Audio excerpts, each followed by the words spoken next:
आज हम इफिसियों की पत्री में अध्याय 1 से 4 का अध्ययन करेंगे। अध्याय 1 पौलुस की ओर से, जो परमेश्वर की इच्छा से यीशु मसीह का प्रेरित है, उन पवित्र और मसीह यीशु में विश्वासी लोगों के नाम जो इफिसुस में है। हमारे पिता परमेश्वर और प्रभु यीशु मसीह की ओर से तुम्हें अनुग्रह और शांति मिलती रहे। हमारे परमेश्वर और प्रभु यीशु मसीह के पिता का धन्यवाद हो कि उसने हमें मसीह में स्वर्गीय स्थानों में सब प्रकार की आत्मिक आशीष दी है, जैसा उसने हमें जगत की उत्पत्ति से पहले उसमें चुन लिया कि हम उसकी दृष्टि में पवित्र और निर्दोष हो। और प्रेम में उसने अपनी इच्छा के भले अभिप्राय के अनुसार हमें अपने लिए पहले से ठहराया कि यीशु मसीह के द्वारा हम उसके लेपालक पुत्र हो, कि उसके उस अनुग्रह की महिमा की स्तुति हो जिसे उसने हमें अपने प्रिय पुत्र के द्वारा सेंतमेंत दिया। हमको मसीह में उसके लहू के द्वारा छुटकारा अर्थात अपराधों की क्षमा परमेश्वर के उस अनुग्रह के धन के अनुसार मिला है, जिसे उसने सारे ज्ञान और समझ सहित हम पर बहुतायत से किया। उसने अपनी इच्छा का भेद अपने भले अभिप्राय के अनुसार हमें बताया, जिसे उसने अपने आप में ठान लिया था कि परमेश्वर की योजना के अनुसार समय की पूर्ति होने पर जो कुछ स्वर्ग में और जो कुछ पृथ्वी पर है, सब कुछ वह मसीह में एकत्र करे। मसीह में हम भी उसी की मनसा से, जो अपनी इच्छा के मत के अनुसार सब कुछ करता है, पहले से ठहराए जाकर विरासत बने, कि हम जिन्होंने पहले से मसीह पर आशा रखी थी उसकी महिमा की स्तुति का कारण हो। और उसी में तुम पर भी, जब तुमने सत्य का वचन सुना जो तुम्हारे उद्धार का सुसमाचार है, और जिस पर तुमने विश्वास किया, प्रतिज्ञा किए हुए पवित्र आत्मा की छाप लगी। वह उसके मोल लिए हुओं के छुटकारे के लिए हमारी विरासत का बयाना है, कि उसकी महिमा की स्तुति हो। इस कारण मैं भी उस विश्वास जो तुम लोगों में प्रभु यीशु पर है और सब पवित्र लोगों के प्रति प्रेम का समाचार सुनकर तुम्हारे लिए परमेश्वर का धन्यवाद करना नहीं छोड़ता, और अपनी प्रार्थनाओं में तुम्हें स्मरण किया करता हूँ कि हमारे प्रभु यीशु मसीह का परमेश्वर, जो महिमा का पिता है, तुम्हें बुद्धि की आत्मा और अपने ज्ञान का प्रकाश दे, और तुम्हारे मन की आंखें ज्योतिर्मय हो, कि तुम जान लो कि हमारे बुलाहट की आशा क्या है, और पवित्र लोगों में उसकी विरासत की महिमा का धन कैसा है, और उसकी सामर्थ हमारी ओर जो विश्वास करते हैं कितनी महान है, उसकी शक्ति के प्रभाव के उस कार्य के अनुसार जो उसने मसीह के विषय में किया, कि उसको मरे हुओं में से झिलाकर स्वर्गीय स्थानों में अपनी दाहिनी ओर सब प्रकार की प्रधानता और अधिकार और सामर्थ और प्रभुता के और हर एक नाम के ऊपर, जो न केवल इस लोक में पर आने वाले लोक में भी लिया जाएगा, बैठाया, और सब कुछ उसके पांव तले कर दिया, और उसे सब वस्तुओं पर शिरोमणि ठहराकर कलीसिया को दे दिया। यह उसकी देह है और उसी की परिपूर्णता है, जो सब में सब कुछ पूर्ण करता है। इस अध्याय में वचन 3 को जब हम पढ़ते हैं तो लिखा है, हमारे प्रभु यीशु मसीह के परमेश्वर और पिता का धन्यवाद हो कि उसने हमें मसीह में स्वर्गीय स्थानों में सब प्रकार की आत्मिक आशीष दी है। पौलुस ने इफिसियों को लिखी अपनी पत्री की शुरुआत स्तुति की एक शक्तिशाली घोषणा के साथ की। वह हमें परमेश्वर को धन्यवाद देने के लिए कहता है, न केवल उनके कार्यों के लिए, बल्कि इसलिए कि वह सभी आशीषों का स्रोत है। क्या आपको कभी कोई ऐसा उपहार मिला है जिससे आपको वाकई खास महसूस हुआ हो। हो सकता है कि यह कोई आश्चर्य हो या कुछ ऐसा जिसकी आपको सही समय पर वाकई जरूरत थी। इस अध्याय में तीसरे वचन में बाइबल हमें बताती है कि परमेश्वर ने हमें कई वरदान दिए हैं, सिर्फ एक या दो नहीं, बल्कि यीशु के द्वारा सब प्रकार की आत्मिक आशीष। इसका मतलब है कि जब हम यीशु पर विश्वास करते हैं तो परमेश्वर हमें वह सब कुछ देते हैं जिसकी हमें उसके करीब रहने के लिए जरूरत होती है। वह हमें शांति, आनंद, प्रेम, क्षमा और जीवन कठिन होने पर भी आगे बढ़ते रहने की सामर्थ्य देते हैं। ये आशीषें ऐसी चीजें नहीं हैं जिन्हें हम हमेशा देख सकते हैं, लेकिन वे वास्तविक और शक्तिशाली है और वे हमेशा के लिए बनी रहती है।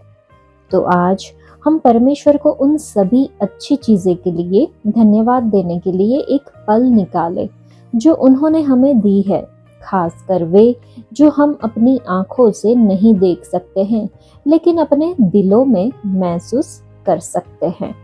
जब हम वचन 4 को पढ़ते हैं तो लिखा है, क्योंकि उसने हमें जगत की रचना से पहले उसमें चुन लिया कि हम उसके सामने पवित्र और निर्दोष हो।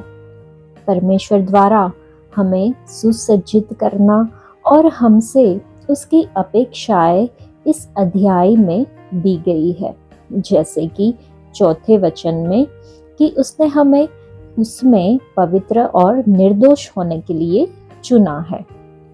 उसने हमें यीशु मसीह के द्वारा अपनी संतान होने के लिए पूर्व निर्धारित किया है, जो कि हम वचन 5 से समझ सकते हैं। वचन 7 से हम समझते हैं कि उसने हमें अपने खून के द्वारा छुटकारा दिया है ताकि हम क्षमा प्राप्त करें। वचन 9 में हम देखते हैं कि उसने हमें बुद्धि और समझ प्रदान की है ताकि हम उसकी इच्छा का रहस्य जाने।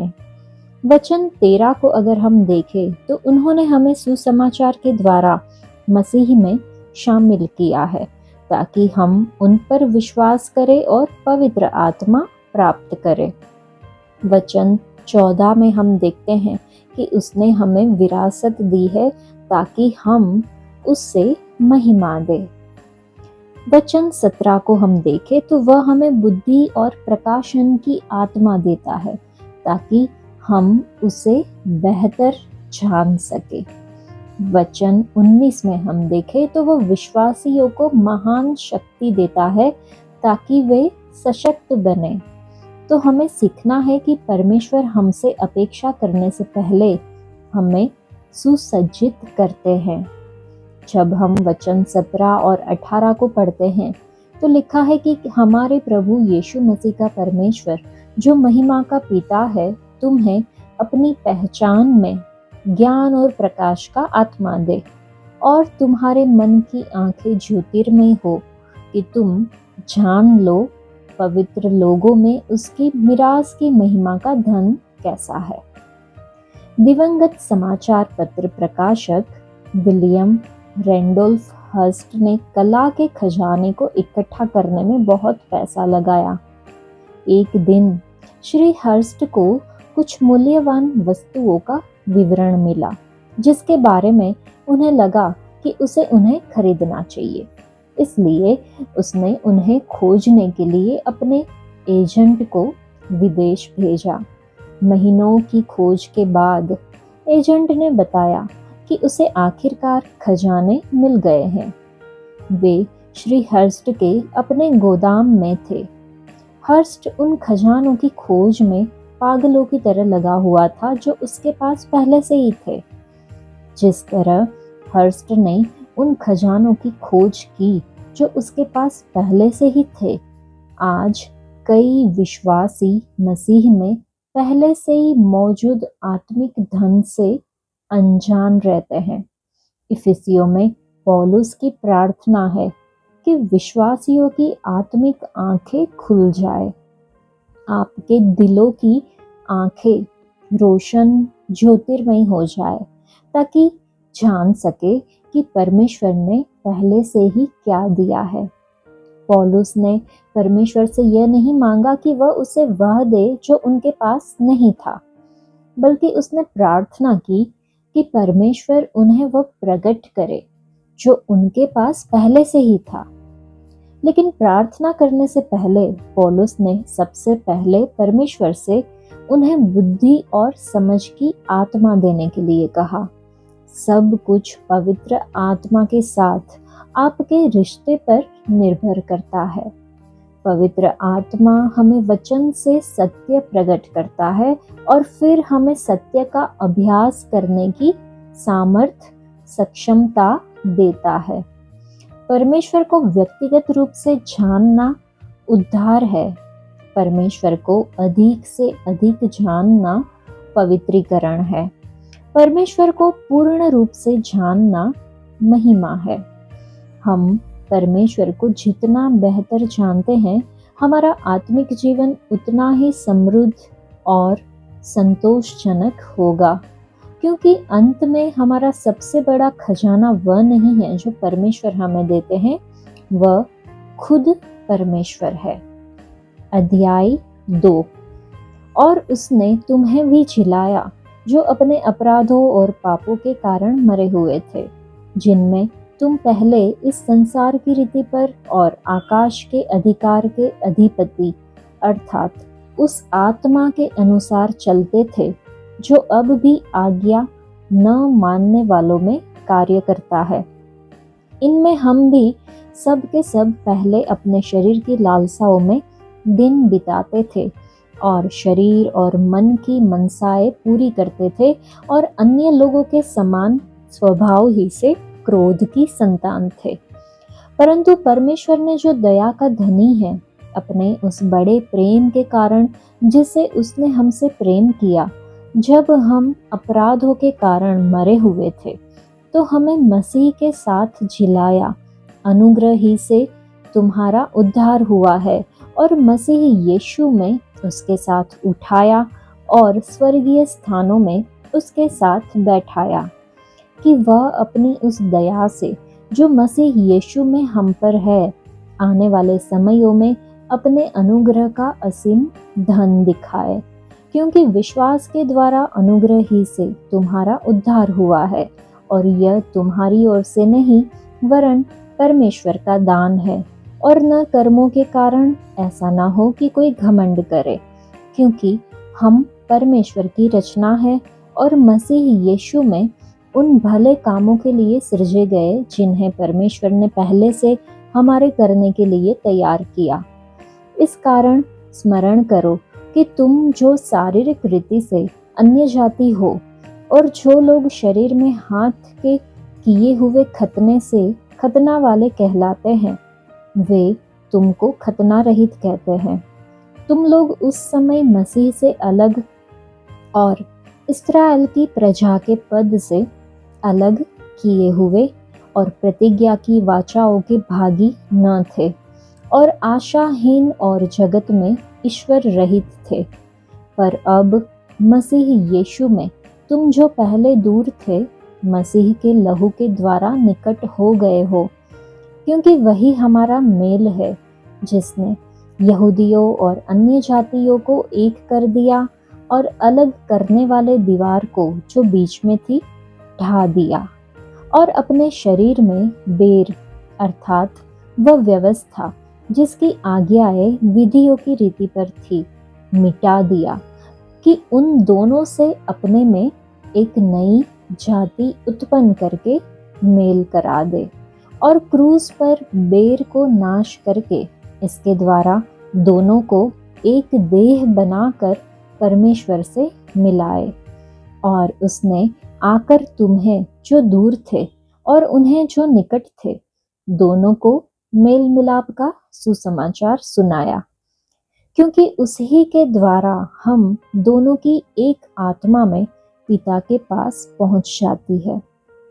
इसलिए तुम अब परदेशी और मुसाफिर नहीं रहे, परंतु पवित्र लोगों के संगी, स्वदेशी और परमेश्वर के घराने के हो गए, और प्रेरितों और भविष्यद्वक्ताओं की नींव पर जिसके कोने का पत्थर मसीह यीशु आप ही है, बनाए गए हो, जिसमें सारी रचना एक साथ मिलकर प्रभु में एक पवित्र मंदिर बनती जाती है, जिसमें तुम भी आत्मा के द्वारा परमेश्वर का निवास स्थान होने के लिए एक साथ बनाए जाते हो। इस अध्याय में हम देखते हैं मृत्यु से जीवन की ओर। हम एक बार आत्मिक रूप से पाप में मरे हुए थे, लेकिन मसीह के द्वारा जीवित हो गए। उद्धार अनुग्रह का वरदान है, हमारे कार्यों से नहीं। मसीह में अपनी पहचान को अपनाए, आप एक नई सृष्टि है। पौलुस विश्वासियों को याद दिलाता है कि वे एक बार अपने पापों में आत्मिक रूप से मरे हुए थे, दुनिया और शैतान के तरीकों का अनुसरण करते हुए। रोमियो की पत्री अध्याय 6 में वचन 23 में है, क्योंकि पाप की मजदूरी तो मृत्यु है, परंतु परमेश्वर का वरदान हमारे प्रभु मसीह यीशु में अनंत जीवन है। उद्धार अनुग्रह से होता है, कर्मों से नहीं। विश्वास के द्वारा अनुग्रह ही से हमारा उद्धार हुआ है, अपने प्रयत्नों के कारण नहीं। उद्धार परमेश्वर की ओर से एक मुफ्त वरदान है। परमेश्वर का हम में से प्रत्येक के लिए एक उद्देश्य है, वचन और कर्म में मसीह को प्रतिबिंबित करे। यीशु न केवल लोगों और परमेश्वर के बीच, बल्कि लोगों के बीच भी मेल मिलाप लाते हैं। कलीसिया एक इमारत नहीं है, यह मसीह में विश्वास से जुड़े लोग हैं। तो परमेश्वर का अनुग्रह के लिए आभारी रहे। आपका उद्धार अर्जित नहीं है, दान है। परमेश्वर के प्रेम के प्रति प्रतिक्रिया के रूप में भले काम करे। कलीसिया में एकता का पीछा करे। मसीह ने सभी बाधाओं को दूर कर दिया है। अपनी पहचान को समझे। आप परमेश्वर के परिवार और उसके निवास स्थान का हिस्सा है। इस अध्याय के वचन 14 और 18 को जब हम पढ़ते हैं तो हम देखते हैं इस अध्याय की सुंदरता जुड़वा या मसीह के द्वारा और मसीह में दोहरी आशीषें है।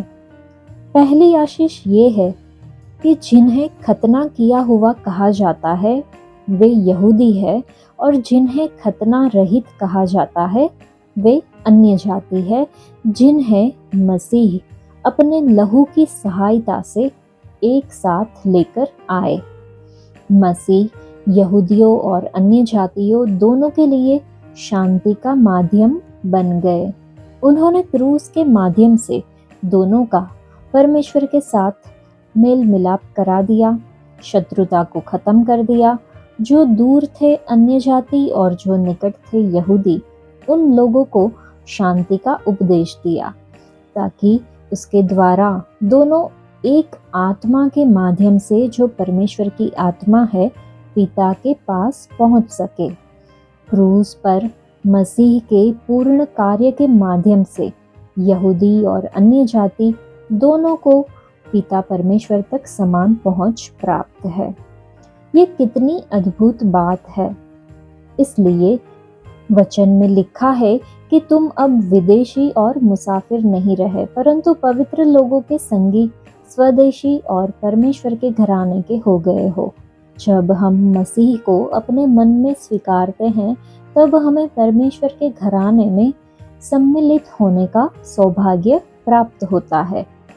दूसरी आशीष ये है कि जब मसीह मरे और फिर से जी उठे, तब उन्होंने परमेश्वर और मनुष्य के बीच की एक दीवार को तोड़ दिया था।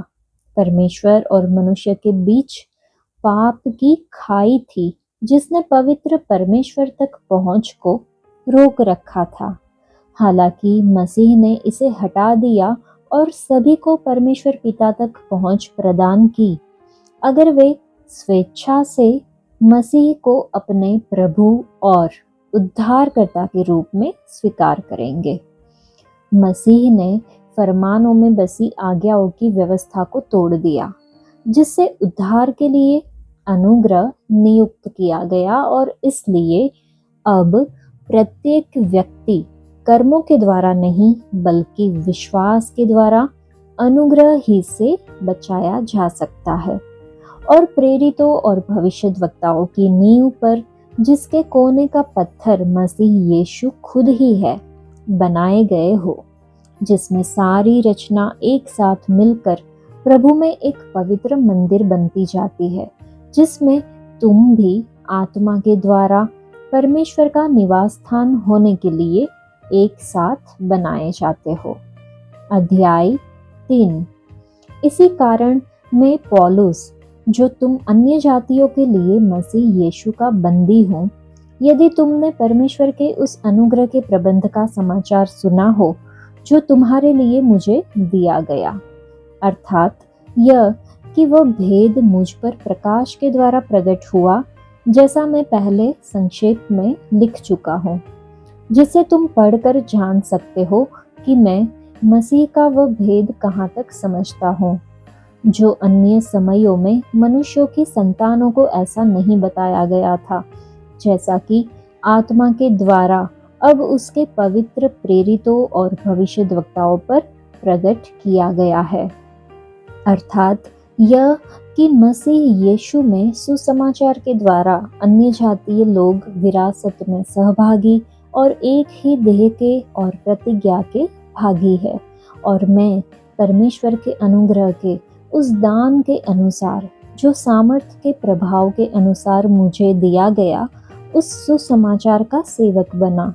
मुझ पर, जो सब पवित्र लोगों में से छोटे से भी छोटा हूँ, यह अनुग्रह हुआ कि मैं अन्य जातियों को मसीह के अगम्य धन का सुसमाचार सुनाऊं और सब पर यह बात प्रकाशित करूं कि उस भेद का प्रबंध क्या है, जो सब के सृजनहार परमेश्वर में आदि से गुप्त था, ताकि अब कलीसिया के द्वारा परमेश्वर का विभिन्न प्रकार का ज्ञान उन प्रधानों और अधिकारियों पर, जो स्वर्गीय स्थानों में है, प्रकट किया जाए, उस सनातन मनसा के अनुसार जो उसने हमारे प्रभु मसीह यीशु में की थी, जिसमें हमको उस पर विश्वास रखने से साहस और भरोसे से निकट आने का अधिकार है।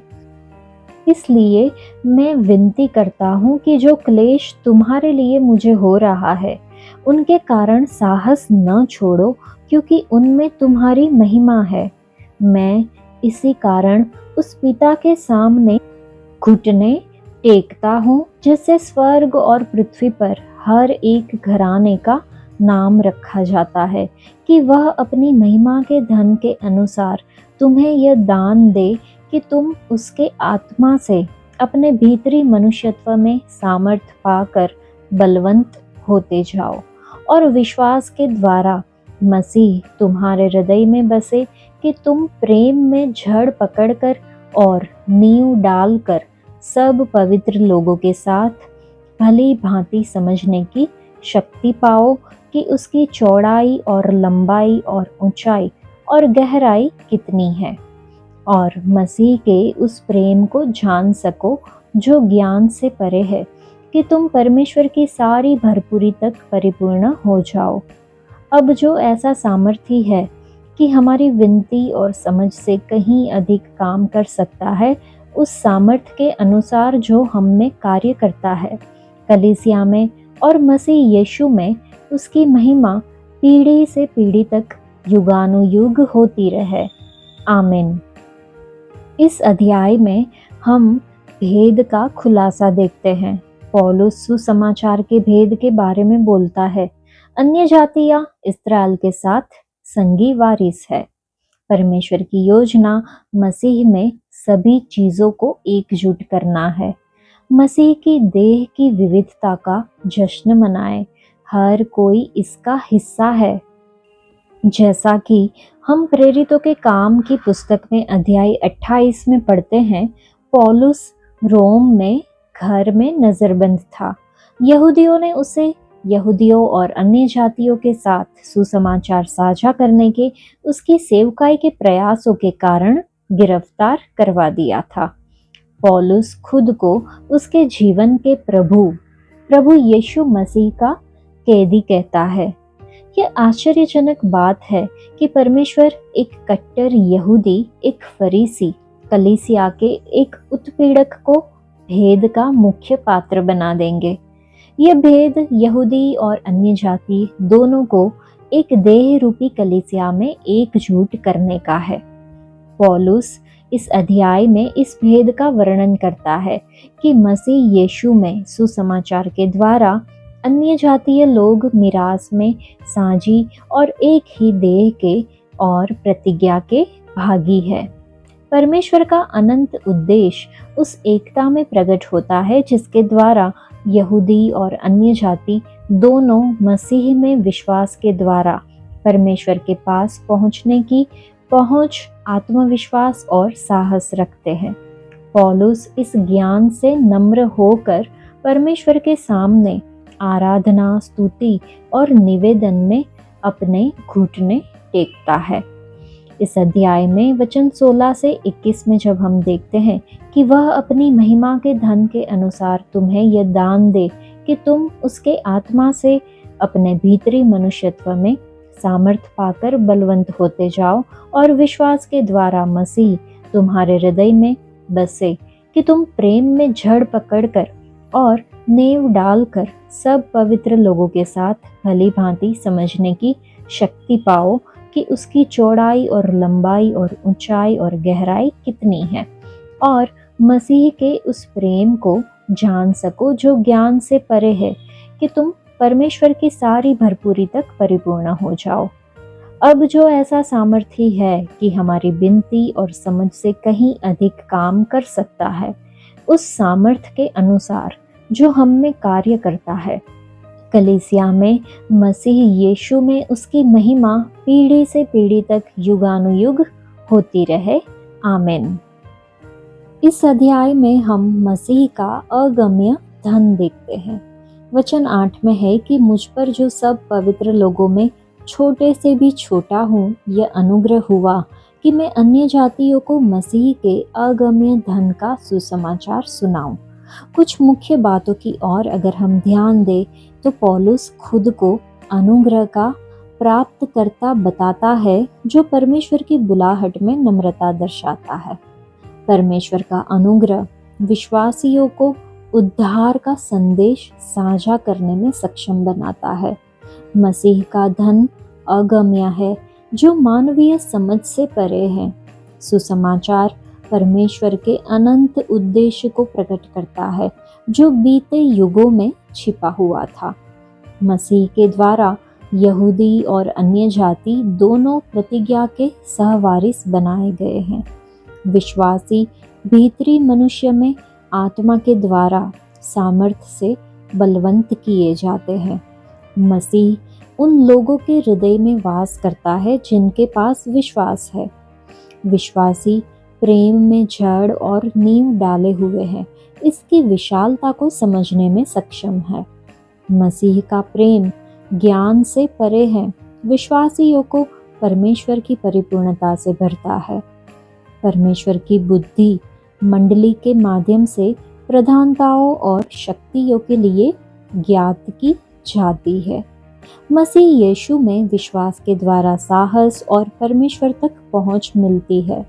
परमेश्वर हमारी मांगने या सोचने से कहीं अधिक प्रचुर मात्रा में करने में सक्षम है। चलिए हम मसीह की अगम्य धन संपत्ति में आनंदित हो और अपने आप को उसके प्रेम को साझा करने के लिए समर्पित करें और अपने भीतर कार्य करने वाली परमेश्वर की सामर्थ्य में आश्वस्त होकर। अध्याय 4। इसलिए मैं जो प्रभु में बंदी हूँ तुमसे विनती करता हूँ कि जिस बुलाहट से तुम बुलाए गए थे उसके योग्य चाल चलो, अर्थात सारी दीनता और नम्रता सहित और धीरज धरकर प्रेम से एक दूसरे की सह लो और मेल के बंधन में आत्मा की एकता रखने का यत्न करो। एक ही देह है और एक ही आत्मा, जैसे तुम्हें जो बुलाए गए थे अपने बुलाए जाने से एक ही आशा है। एक ही प्रभु है, एक ही विश्वास, एक ही बपतिस्मा और सबका एक ही परमेश्वर और पिता है, जो सबके ऊपर और सबके मध्य में और सब में है। पर हम में से हर एक को मसीह के दान के परिणाम से अनुग्रह मिला है। इसलिए वह कहता है, वह ऊंचे पर चढ़ा और बंदियों को बांध ले गया और मनुष्यों को दान दिए। उसके चढ़ने से और क्या अर्थ पाया जाता है? केवल यह कि वह पृथ्वी की निचली जगहों में उतरा भी था, और जो उतर गया यह वही है जो सारे आकाश के ऊपर चढ़ भी गया कि सब कुछ परिपूर्ण करे। और उसने कुछ को प्रेरित नियुक्त करके और कुछ को भविष्यद्वक्ता नियुक्त करके और कुछ को सुसमाचार सुनाने वाले नियुक्त करके और कुछ को रखवाले और उपदेशक नियुक्त करके दे दिया, जिससे पवित्र लोग सिद्ध हो जाए और सेवा का काम किया जाए और मसीह की देह उन्नति पाए, जब तक कि हम सब के सब विश्वास और परमेश्वर के पुत्र की पहचान में एक न हो जाए और एक सिद्ध मनुष्य न बन जाए और मसीह के पूरे डील डोल तक न बढ़ जाए, ताकि हम आगे को बालक न रहे, जो मनुष्यों की ठग विद्या और चतुराई से उनके भ्रम की युक्तियों की और उपदेश की हर एक वायु से उछाले और इधर उधर घुमाए जाते हो, वरन प्रेम में सच बोले और सब बातों में उसमें जो सिर है अर्थात मसीह में बढ़ते जाए, जिससे सारी देह हर एक जोड़ की सहायता से एक साथ मिलकर और एक साथ गठकर उस प्रभाव के अनुसार जो हर एक अंग के ठीक ठीक कार्य करने के द्वारा उसमें होता है, अपने आप को बढ़ाती है कि वह प्रेम में उन्नति करती जाए।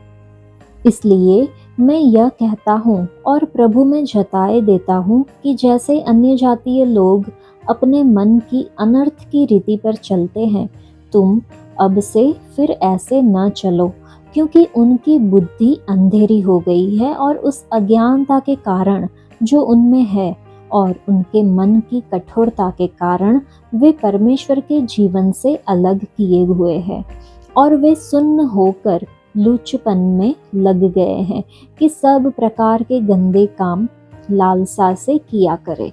पर तुमने मसीह की ऐसी शिक्षा नहीं पाई, वरन तुमने सचमुच उसी की सुनी और जैसा यीशु में सत्य है उसी में सिखाए भी गए, कि तुम अपने चाल चलन के पुराने मनुष्यत्व को, जो भरमाने वाली अभिलाषाओं के अनुसार भ्रष्ट होता जाता है, उतार डालो और अपने मन के आत्मिक स्वभाव में नए बनते जाओ और नए मनुष्यत्व को पहन लो, जो परमेश्वर के अनुसार सत्य की धार्मिकता और पवित्रता में सृजा गया है। इस कारण झूठ बोलना छोड़कर हर एक अपने पड़ोसी से सच बोले, क्योंकि हम आपस में एक दूसरे के अंग हैं। क्रोध तो करो पर पाप मत करो। सूर्य अस्त होने तक तुम्हारा क्रोध न रहे और न शैतान को अवसर दो। चोरी करने वाला फिर चोरी न करे, वरन भले काम करने में अपने हाथों से परिश्रम करे, इसलिए कि जिसे प्रयोजन हो उसे देने को उसके पास कुछ हो। कोई गंदी बात तुम्हारे मुंह से न निकले, पर आवश्यकता के अनुसार वही निकले जो उन्नति के लिए उत्तम हो, ताकि उससे सुनने वालों पर अनुग्रह हो। परमेश्वर के पवित्र आत्मा को शोकित मत करो, जिससे तुम पर छुटकारे के दिन के लिए छाप दी गई है। सब प्रकार की कड़वाहट और प्रकोप और क्रोध और कलह और निंदा सब बेरभाव समेत तुमसे दूर की जाए। एक दूसरे पर कृपालु और करुणामयी हो, और जैसे परमेश्वर ने मसीह में तुम्हारे अपराध क्षमा किए, वैसे ही तुम भी एक दूसरे के अपराध क्षमा करो। इस अध्याय में हम एकता और परिपक्वता के बारे में देखते हैं। मसीह की देह में एकता का आह्वान आवश्यक है। हमें एक दूसरे की सेवा करने के लिए अपने वरदानों का उपयोग करते हुए परिपक्वता में बढ़ना है। अपने समुदाय के भीतर एकता और शांति को बढ़ावा दे। इस अध्याय के वचन 16 को जब हम पढ़ते हैं तो हम जोड़ों को जोड़ने के बारे में देखते हैं। पौलुस हमें पहले ही वचन में अपनी बुलाहट के योग्य चलने के लिए कहता है, नम्र होकर और एक दूसरे के प्रति समर्पित रहकर, एक दूसरे के साथ धैर्य रखते हुए और एकता में रहकर, शांति से बंधे रहकर। ये कहना आसान है लेकिन जीना मुश्किल है। स्वाभाविक मानवीय प्रवृत्ति ये सोचना है कि एक दूसरे से बेहतर है। यह एक आलोचनात्मक दृष्टिकोण की ओर ले जाता है जो अक्सर शांति के बंधन को तोड़ देता है। पौलुस हमें वचन 16 में जोड़ों वाले शरीर की छवि दिखाता है। उसने पहले भी इस सादृश्य का उपयोग किया था, क्योंकि उसके लिए मसीहियों को विभाजित नहीं होना चाहिए बल्कि एक होकर एक साथ रहना चाहिए। दुर्भाग्य से आज कलीसिया बहुत विभाजित है। एक साथ रहने का एकमात्र तरीका शरीर के विभिन्न हिस्सों को जोड़ने वाले जोड़ों का काम करना है। अगर हम जोड़ों को जोड़ने वाले एक भी मांसपेशी समूह की उपेक्षा करते हैं तो वे जल्द ही कठोर और कमजोर हो जाते हैं, जिससे मांसपेशियों में मोच या आंसू आ जाते हैं और यहाँ तक कि हड्डियों में फ्रैक्चर हो सकता है। ठीक होने में समय लगता है और अक्सर यह दर्दनाक होता है। अगर यह एक भौतिक शरीर है तो हम अपने जोड़ों को फिर से आकार में लाने के लिए जो भी ज़रूरी है करते हैं। ऐसा क्यों है कि हम अपने आत्मिक जोड़ों और हड्डियों को फिर से आकार में लाने के लिए उतना समय नहीं लगाते हैं जो मसीह में शांति और एकता में एक साथ काम करने वाले जोड़ों के साथ शरीर बनाने की दिशा में काम करते हैं।